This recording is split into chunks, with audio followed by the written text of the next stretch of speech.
안녕하십니까.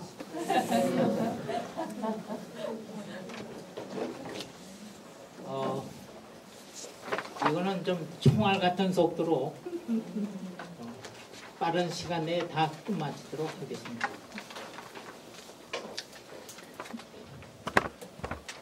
제4강 로마 이탈리아 조직과 지중해 정복인데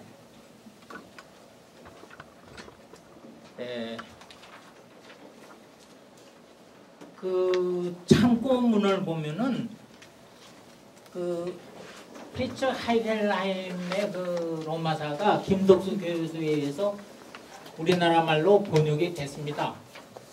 이게 좀 두껍고 그러니까 그 사건 전개 과정이라든가 뭐 이런 거는 여기를 참조하면 쉽게 이해가 되리라고 생각이 됩니다. 그 다음에 제가 이제 오늘 말씀드릴 거는 로마 공화정에 다 이제 들어있는 건데, 로마 공화정 전에 로마사 인문 공화정 편이라는 것을 역시 서울대 출판부에서 내놓은 게 있습니다. 내용이 꼭 같습니다.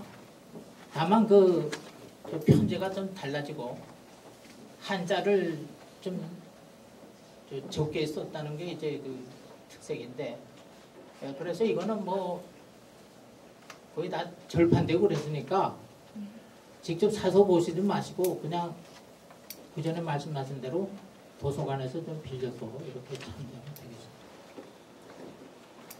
되겠습니다. 그 다음에 그 마지막으로 니콜레의 그 트리부툼, 이 전쟁세인데, 제가 그 서울대학에서 그 박사학위 논문을 이제 준비하고 있을 때에 니콜레의 그 트리부툼이라고 하는 이 책을 제가 손에 쥘 수가 있었기 때문에 박사 논문을 쓸 수가 있었습니다. 원래 저 박사 논문 포기하려고 그랬어요. 전쟁세라는 건데 프랑스어로 된 겁니다. 요거는 제가 맨 마지막 시간에 다시 한번 그 전쟁세 왜 이 책이 중요한지 간단히 그때 또 공부하도록 하겠습니다.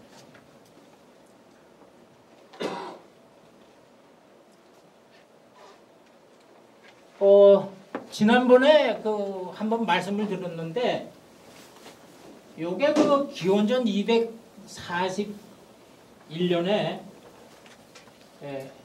로마의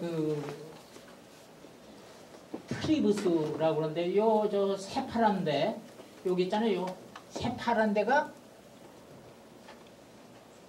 트리부스라고 그랬습니다. 도시 트리부스 4개, 농촌 트리부스가 31. 요렇게. 네, 요게 저 하늘색 있죠? 요 하늘색. 요게 앞으로 설명하겠지만 요게 반시민입니다. 반시민.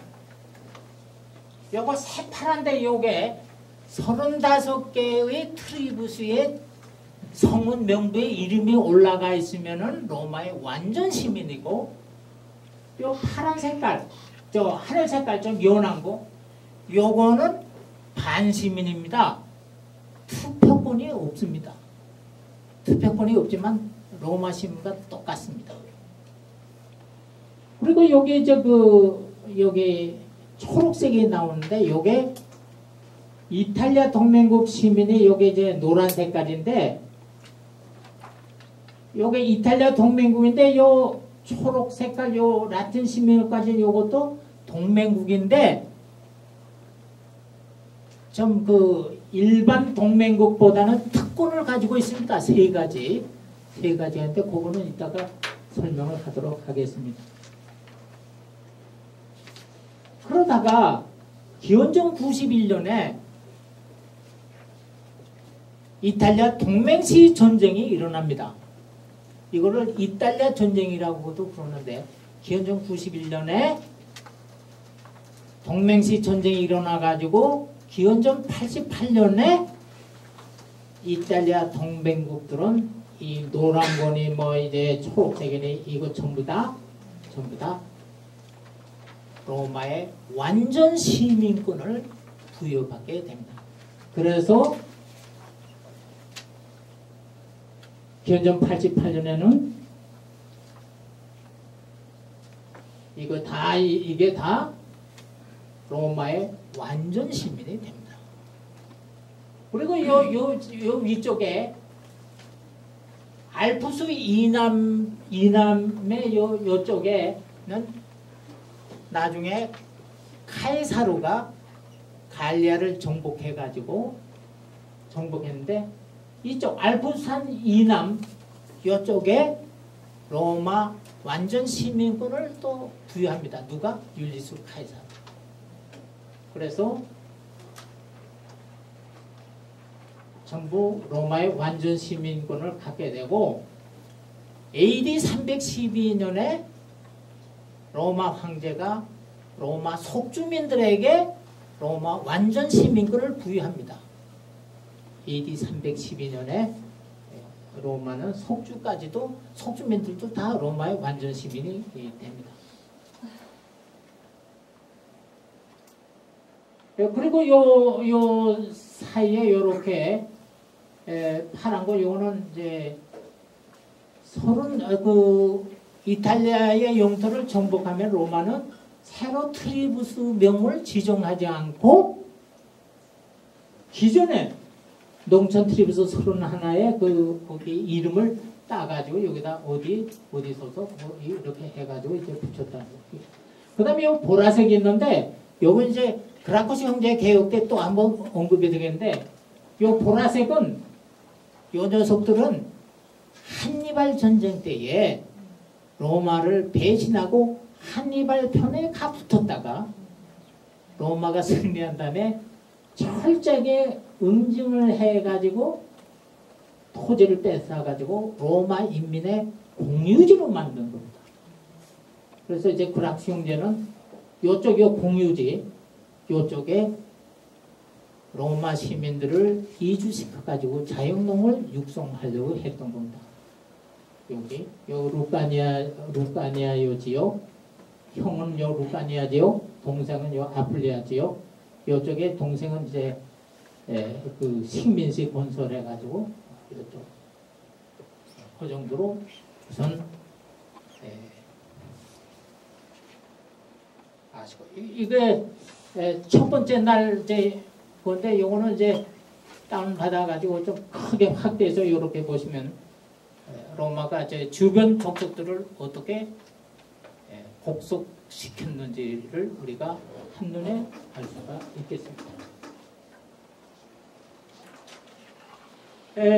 시간 관계상 간단히 말씀드리겠습니다. 로마 이탈리아 조직 편입과 동맹 지도 원리가 이제 편입과 동맹인데 편입은 뭐냐면 완전 시민으로 만들거나 반시민으로 만들었다. 근데 반시민은 영어의 하프 시티즌이라고 그러는데 요거는 라틴어의 킵에서 시데스 프라기오 시냐는 without라는 뜻입니다. 그러니까 투표권이 없는 시민들. 무니키페스는 권리는 없고 의무만이 부담만이 있다. 그래서 무니키페스라고도 이제 불렀습니다. 그 대신에 로마 완전 시민과의 통혼권, 매매권 뭐 이런 거는 똑같이 갖고 있었습니다. 그러니까 완전 시민과 똑같은데 민회에 참석해서 투표할 수 있는 권리만 없다는 겁니다. 제가 아는 사람이 옛날에 독일에 소독 광부 파견해가지고 그래가지고 지금도 이제 독일에 살고 있는데 그분 말씀 독일 국민하고 똑같이 대접을 받는데요. 단 투표권만 행사할 수 없다는 겁니다. 그러니까 그 양반은 독일 쪽에 보면 반국민이 되겠습니다. 하프 절반짜리. 동맹은 이제 이탈리아 동맹국하고 라틴 시민권을 가진 동맹국으로 이제 이건 좀 특권을 가진 건데 이탈리아 동맹국은 법적으로는 정치적으로는 쏘키 독립국가입니다. 이건 독립국가예요. 그리고 외국인입니다. 이방인이에요. 근데 라틴 시민권을 가진 이 경우는 이제 어떻게 좀 다릅니다. 좀 특권이 세 가지가 있는데 우선 라틴시 그 동맹국에서 정무관을 역임하면은 자동적으로 로마 시민이 됩니다. 두 번째, 로마에 와가지고 캔서루가 센서스 조사할 때에 센서스에 이름을 올릴 수가 있습니다. 그러면 로마 시민이 됩니다. 그렇게 되니까 이탈리아 그 라틴 시민권자들이 언제 센서 조사하는데 우리 올라가서 이름 올리자 로마 시민 되게. 그래서 자꾸 이제 로마로 가니까 이제 큰일 났습니다. 자꾸 로마로 시럽하니까. 그래서 그건 너무 좀 제재를 가야지 안 되겠습니다. 그랬더니 로마가 그러면은 기원전 266년부터 반드시 고향에 아들 하나를 남겨둬라.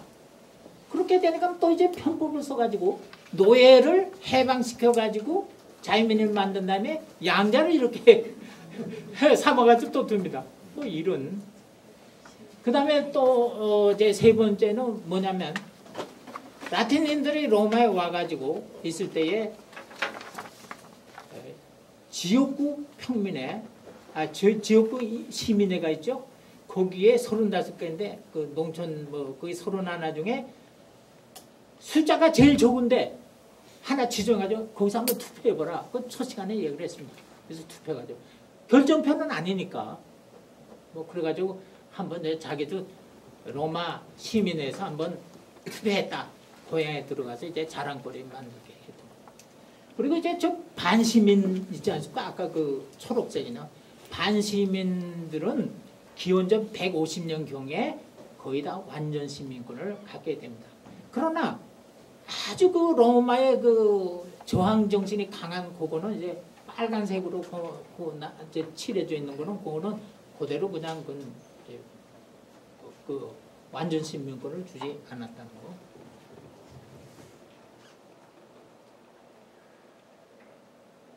거. 재산세.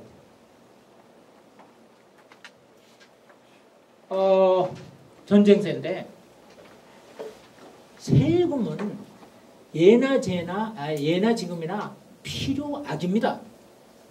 세금 내는 거 좋아할 사람 하나도 없습니다. 그러나 오늘날 세금을 많이 내는 게 좋습니다. 왜냐하면 재산이 좀 있다는 거니까. 나도 아무리 그 세금을 많이 내려고 그래도 나는 원래 조금밖에 안 되더라고요. 늘지를 않더라고요. 그런데 원래 서양에 이걸 쭉 보면은 서양에는 세금의 형태가 두 가지가 있습니다. 동방전제형과 폴리스형이 있는데 동방전제형은 이집트 파라오처럼 국민이 노예입니다. 왕은 주인입니다.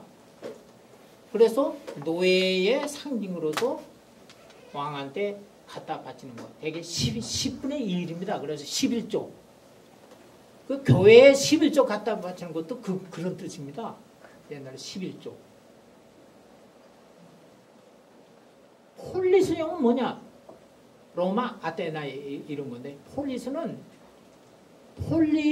폴리스의 국가를 갖다가 경영 유지하는 거는 폴리스 구성원들, 멤버들이 돈을 내 가지고 국가를 운영하는 겁니다. 그런데 간접세라는 거 있습니다. 폴리스가 갖고 있는 건물, 다리 뭐 많지 않습니까? 그거 임대해주고 이런 걸로 해가지고 되게 간접세에서 되게 이제 꾸려 나갔는데 그래서 로마 경우에는 직접세를 걷지 않았습니다. 그러다가 기원전 406년에 로마 북방 베이를 갖다가 공격하는데 이게 398년까지 8, 9년 동안 거의해가지고 전쟁을 하다 보니까 로마군은 심해지면서 전쟁이 터지면은 농사를 짓다 전쟁이 터지면 나가서 싸우다가 또 돌아와서 농사 짓고 그러는데 아니 9년 동안 이게 계속 전쟁을 하다 보니까 이게 농사도 못 짓고 좀 월급도 줘야 되고 그래 큰일 났다. 그래서 로마 원로원과 호명관들이 아주 합심을 가지고 직접세를 전쟁세를 납부하게 된 겁니다. 전쟁세. 재산에서 직접 걷는다 해서 직접세, 재산세. 한시적으로 걷는다 해가지고 한시적인 그 목적세, 그러니까 특별세라고 이제 부르는데, 그럼 납세자가 누구냐? 무장할 수 있는 성년 남자 시민들이고 돈 많은 과부와 과들은 이거는 후교진을 통해 가지고 공탁금을 냈습니다. 국가에서 그 기병들의 그 기만은 이 공탁금으로 운영 유지가 됐다고 이미 말씀을 드렸습니다. 그러면 얼마나 내느냐? 재산에 비례하여. 그래서 재산세가 됩니다. 세율은 어떠냐? 종전에는 재산의 0.1%다. 그래서 정률세로, 고정 정률세로 1000아스에 대해서 1아스 이렇게 이제 했다고 하는 것이 얼마 전까지의 정설이었습니다. 아마 테오도르 몬젠도 이런 설이었을 겁니다. 그런데 니콜레가 아까 1976년에 낸 트리브툼 거기에서 정률세가 아니다, 할당세다 이렇게 이제 주장을 했습니다. 이게 이제 합리적인 설명입니다. 또 예를 하나 든다면 전쟁을 하는데 5조가 든다. 또 전쟁 그 규모가 되면 10조가 든다. 그럴 때 정률세는 뭡니까? 5조가 되든 10조가 되든 20조가 되든 0.1% 1000분의 1을 내는 거 아닙니까? 근데 할당세는 뭡니까? 5조일 때보다는 10조가 들었으면 2배를 더 내는 거고 20조가 될 때는 5조에 4배를 더 넣는 거예요. 이게 할당인 거예요. 이게 오히려 그 논리적으로 맞는 것이라고 할 수가 있겠습니다. 그런데 이제 그 트리분의 IRR이라고 하는 것이 이제 뭐냐면은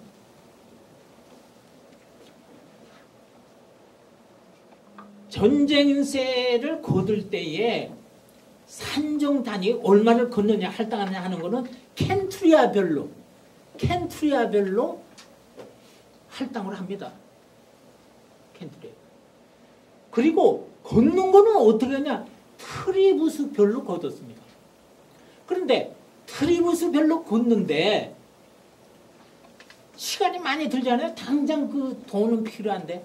그러니까 각 트리부스에서 돈이 제일 많은 친구들, 재산이 많은 친구들이 우선 자기네들 돈을 먼저 세금으로 내게 합니다. 국고에 내게 해가지고 그 돈을 갖고서 군인들한테 봉급을 줘야 했으니까. 그런데 그러면 트리부스에서 돈 많은 친구들 이거를 트리분이 아이라리라고 불렀습니다. 여기서 이제 평민이냐 기사신부냐 이것도 따지고 그러는데 그건 뭐 시간 관계상 그건 현재 생략하도록 하겠습니다. 그 다음에 이제 그 또 한 가지 문제는 그렇다면 기원전 241년에 도시 트리부스 4개, 농촌 트리부스 31에서 35으로 최종 확정이 되고 정복 지역이 늘어났다 하더라도 새로 트리부스 그거를 새로 지정을 하지 않고 기존의 트리부스에 각각 갖다가 이제 편입수까지 붙였다고 그랬습니다. 그게 기원전 241년입니다. 요거는 제1차 포인의 전쟁이 끝날 때입니다. 그리고 이제 기원전 218년에 제2차 포인의 전쟁, 하니발 전쟁이 일어나는데 대개 기원전 220년 그쯤 해가지고 켄투리아회가 개편이 된다고 이미 지난번에 말씀을 드렸습니다. 이 켄투리아회 개편은 뭐냐? 193 켄투리아인데 켄투리아가 트리부스의 일부로 돼가지고 373개 켄투리아로 바뀐다고 그랬습니다. 늘어난다고 그랬죠. 다만 투표하는 거는 표수가 그냥 193표 그대로였지만 단위 투표수는 373개로 늘어난다고 그랬습니다. 왜 늘렸을까요? 이거는 제가 이제 그 기막히가 좀 하나 그 기막힌 그 발상을 해가지고 제가 그 학생들한테 이 문제를 요거를 좀 논문을 써라. 요거 논문 쓰면 뭐 박사 논문 깜도 되고 이게 세계적으로 센세이션을 일으킬 그 좋은 그 논문 깝니다. 이렇게 수십 년 동안 또 들었는데 쓰는 역시 한 녀석도 안 나타나요. 제 생각은 이렇습니다. 자, 그 전에는 전쟁세를 켄투리아별로 산종을 하고 걷는 거는 트리부스별로 걷었습니다. 그러니까 산종과 징수는 이원 구조였습니다. 그런데 35개 트리부스 35개 정착 켄투리아 개편 373개 켄투리아로 확정. 이거는 뭐냐면은 켄투리아도 트리부스의 일부로 됐으니까 이제는 켄투리아별로 산종을 해가지고 트리부스별로 걷는다는 이원 구조가 아닙니다. 이제는 트리부스별로 켄투리아도 트리부스 일부가 되는 거 트리부스별로 켄투리아 그걸 산종해가지고 트리부스별로 그 징수했다. 즉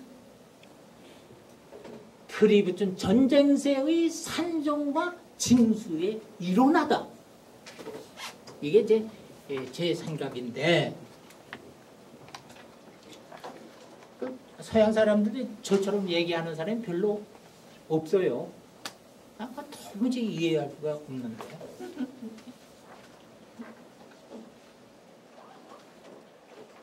그 다음에 로마의 서지 중에 정복 하니발 전쟁은 누가 일으킨 것인가? 기원전 218년부터 기원전 201년에 이제 하니발 전쟁이 일어납니다. 거기 요게 이제 그 하니발 전쟁 일어날 때에 빨간 게 로마고 이게 뭡니까? 보라색입니까? 이게 이제 그 카르타고 어느 쪽이 더 큽니까? 요거는 이제 한니발이 알프스 산을 넘어가지고 이탈리아로 이제 침공해가지고 요게 칸네에서 이제 로마 그 수만 명을 죽이고 뭐 이따 이제 이렇게 해서 자마에서 이제 결국 패퇴하고 마는데 저는 여기까지 가봤습니다. 요 자마까지 갔는데 그 한니발이 이 자마전대에서 죽었습니까? 아시는 분?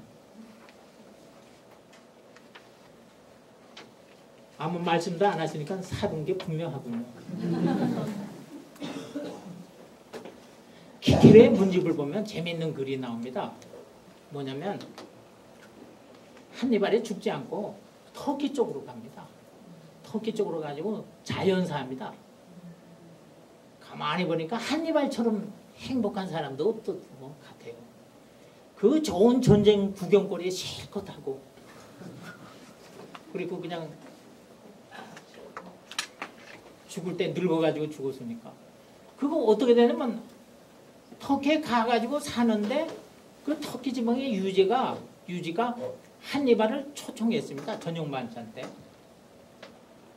그래가지고 이제 한니발에 가가지고 이제 했는데 거기에 이제 그 저녁 만찬에 그 영을 즐기기 위해서 소위 그 연설가들이 나와서 이제 재밌는 연설을 하고 그러는데 한 친구는 연설하는 한 친구는 전쟁터에 나가본 적도 없습니다.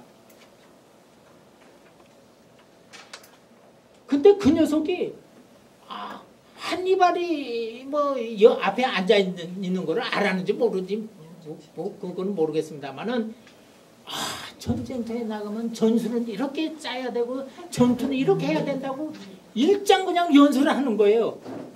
그러니까 거기서 이 백전도된 한니발의 속으로 얼마나 속으로 웃으면서 뭐 저런 게 있나 하가지고 아니 한니발 앞에서 전술 전략 전쟁 얘기를 하다니 그러니까 가지고 이제 기계를 그걸 이제 소개하는 게 있습니다만은 그러면 이제 한니발 전쟁은 왜 일어났는가 하면은 세 가지 설이 있습니다. 한니발 도발론, 로마 도발론, 전쟁 불가피론. 근데 한니발 도발론이 이게 뭐냐면 페니 프랑크 설인데 그 카르타고의 바르카 가문이 있습니다. 바르카 가문의 다시 말하면 한니발의 아버지가 로마한테 그 시칠리아하고 사르디니아 전쟁에서 뺏겼습니다. 그래서 그 아버지가 한니발 조금 했을 때부터 무릎에 앉혀가지고 내가 내 원수를 좀 갚아다오. 내가 크면은 반드시 보복을 좀 해다오. 그래서 그 한니발이 스페인에 가가지고 이제 좀 자리를 잡게 되자 로마를 이제 그 공격하게 되었다는 것. 이게 이제 그 한니발 도발론인데 여기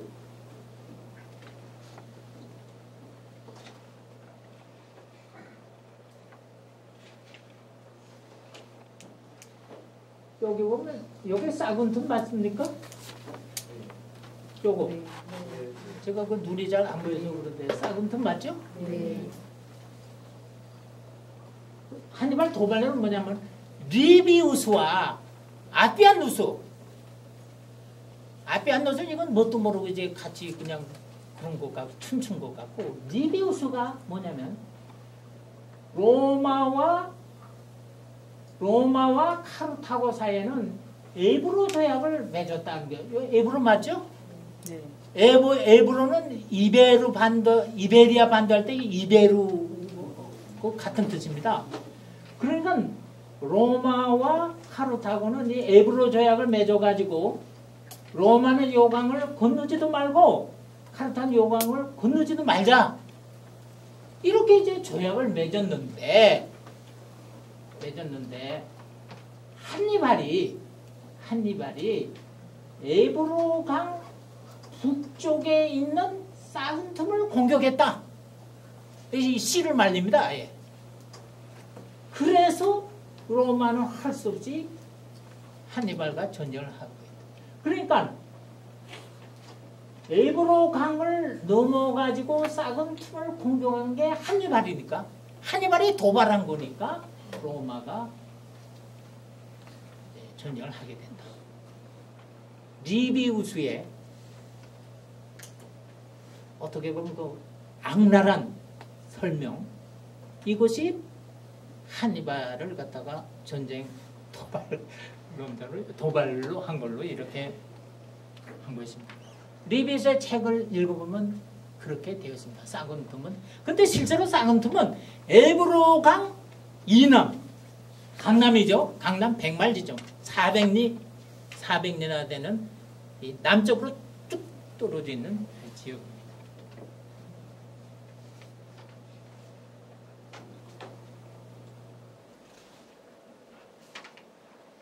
로마 도발로는 이거는 또 이제 문자 그대로 한니발은 전쟁을 안 하려고 그랬는데 로마가 사군툼을 움직여가지고 살짝 이렇게 한니발로 하여금 유도하게 해서 전쟁을 하게 됐다. 로마가 도발하는 거다. 스콜라드는 전쟁 불가피론입니다. 어차피 한니발 생각에는 어차피 카르타고와 로마는 한판 붙어 있게 돼 있다. 그러니까 본국 정부와 무관하게 한니발이 오판을 해가지고 전쟁을 일으킨 것이다. 여기 그 로마 도발로는 뭐 이런 것도 나옵니다. 그 로마가 살살 이제 그 한니발 카르타고 쪽을 이제 살살 거슬러 가지고 로마 원로원들이 카르타고로 방문합니다. 그래가지고 있는 데서 로마 사절단이죠. 전쟁, 평화 어느 것을 택하겠느냐? 그랬더니 카르타고 쪽에서 너희가 택하는 대로, 그러니까 로마 쪽에서 전쟁, 카르타고 좋다. 그래가지고 이제 전쟁을 하게 됐다는 게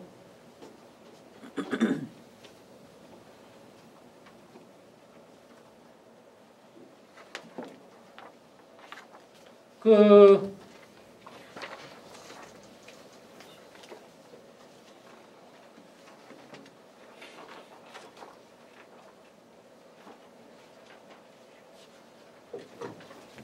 이상하게 잘 안 나오는데 저기 그 맨 마지막 페이지는 저 그 마케도니아 전쟁 때의 그 지도입니다. 2차 마케도니아 전쟁 때.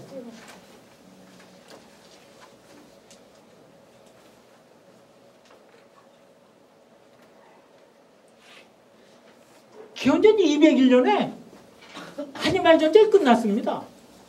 그럼 좀 쉬어야 되지 않습니까? 18년 동안 한니발하고 싸웠으니까. 그런데 콘술이 마케도니아와 전쟁을 하자. 전쟁하는 켄트리아에 상정합니다. 그러니까 로마 시민들이 미쳤냐, 우리도 좀 쉬어야지. 그래가지고 부결시킵니다. 그랬더니 콘술이 재상정합니다. 왜 우리가 마케도니아와 전쟁을 하지 않으면 안 되느냐? 꼭 해야 된다. 그래가지고 이제 전쟁을 다시 상정해가지고 할 수 없이 전쟁하자.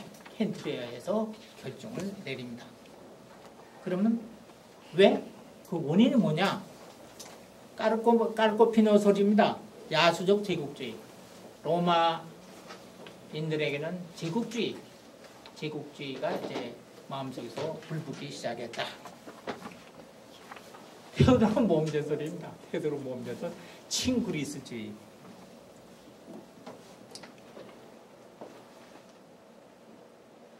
이 친그리스주의는 뭐 이런 겁니다. 그리스인들은 항상 로마인들을 갖다가 바로바로 좀 이제 이방인 취급하고 좀 이렇게 천시하는 그런 게 있는데, 이때 우리가 그리스를 좀 도와줘가지고 로마가 좀 도와주고 그러면 그리스인들이 우리 로마인들을 바로바로 더 이상 생각하지 않고 더 고귀하게 좀 장례들을 도와주고 운인으로 생각할 게 아니냐, 뭐 그런 것에서 이제 왜 그러냐면 조금 이따 나오겠습니다만은 마케도니아가 그 그리스 쪽을 이제 점령해가지고 그거를 로마를 공격하기 위한 전진 기지로 삼으려고 그런다. 그러니까 우리를 도와다오. 그래서 로마가 이제 참전해가지고. 그런데 그리스 쪽에는 이제 아테네 사절단, 페르가몬 사절단, 로데스 사절단 이런 사람들 그 지도 보면 다 그 로마의 보령 속에 있는 그 나라들입니다. 그 사신들이 와가지고 제발 마케도니아의 필립 5세와 시리아의 안티오쿠스 3세 대왕이 비밀 군사 동맹을 맺어가지고 자기네들을 점령한 다음에 로마를 공격하기 위한 전쟁기지로 삼으려고 한다. 그러니까 우리를 도와서 마케도니아를 쳐라 이랬다는 것입니다. 그 다음에 이제 세 번째 감상적 전책들. 한니발 전쟁 때 필립 5세 로마 배반했다. 그래서 이제 로마의 등을 찌르려고 했다. 필립과 안티오쿠스 3세의 비밀 동맹을 맺었다. 그리스인들의 로마인들 바르바이로 천시 인식을 전환시킬 필요가 있다. 이건 뭐 테오도르 몬드절과 같은 겁니다. 이게 이제 테니 프랑크설이고, 요 방어 전쟁이 요겁니다. 마케도니아 이거 뭐 필리포스라고도 써도 좋고, 필리포스 5세와 시리아의 안티오쿠스 3세 대왕이 비밀 군사 동맹을 맺어가지고 그리스 침공, 로마 공격을 위한 전진기지 지원 요청. 이게 오글로설이고, 두려움과 중호심의 발로, 이 바디한 소리인데, 두려움은 뭐냐면 로마는 당시 일리리아를 갖다가 공격해가지고 점령하는 게 이제 꿈이었습니다. 그런데 일리리아를 공격할 때에 마케도니아가 등에서 비수를 꽂으면 어떻게 되겠냐, 그 두려움. 그 다음에 증오는, 우리가 여기 한니발과 싸울 때 마케도니아가 한니발 편을 들었다, 괘씸하다, 미움, 증오심, 뭐 이런 여러 가지 설이 있습니다.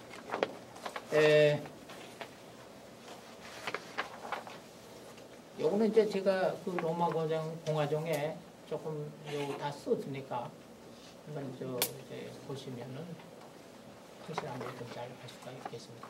제가 거기에서는 결론을 내지 않았습니다. 제가 무슨 저 나름으로 또 결론을 생각하고 있지만서도 앞으로 이런 거는 이제 계속 연구돼야 되지 않겠는가, 이런 거를 내놨습니다. 겨우 시간 맞춰가지고 끝낸 것 같습니다. 대단히 감사합니다.